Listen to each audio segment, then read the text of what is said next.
राज्यातील सर्व लाडक्या बहिणींसाठी खुशखबर. हे बघा, 20वा हप्ता वाटप 21वा हप्ता वाटप बद्दल अपडेट समोर आलं. हो, तर 20वा हप्ता फेब्रुवारी आणि मार्च या 2 महिन्याचे एकत्र तुम्हाला 3,000 रुपये मिळणार का, हा महत्त्वाचा सवाल आहे. आणि याबद्दल अपडेट काय आलेला आहे ते सांगतो. हे बघा, ज्या बहिणीने KYC केलेलं नाही त्यांनी 31 मार्चपर्यंत पटकन KYC करा, म्हणजे तुमचे पण हप्ते तुम्हाला मिळून जातील आणि जे आता नवीन हप्ते सुरू होत आहे ते नवीन हप्ते पण तुम्हाला मिळून जातील. त्यामुळे KYC करणं फार गरजेचं आहे. जरी केली नसेल तर पटकन KYC करा, अन्यथा तारीख जरी हुसकली ना तर मग तुम्हाला पर्यायच नाही. त्यानंतर मुदतवाढ भेटणारच नाही, काहीच होणार नाही, तुमचा कायमचा हप्ता बंद होऊ शकतो. त्यामुळे 31 मार्चपर्यंत लवकरात लवकर 31 मार्चच्या पहिले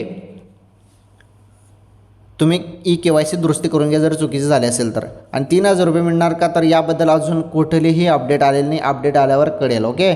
आणि जे बोललं जातं ना की 20वा हप्ता आणि 21वा हप्ता एकत्र मिळेल, याची अपडेट आलेली नाही. हा जरी असं असेल तर GR येईल आणि GR मध्ये संपूर्ण गोष्टी मेन्शन असतील. ओके.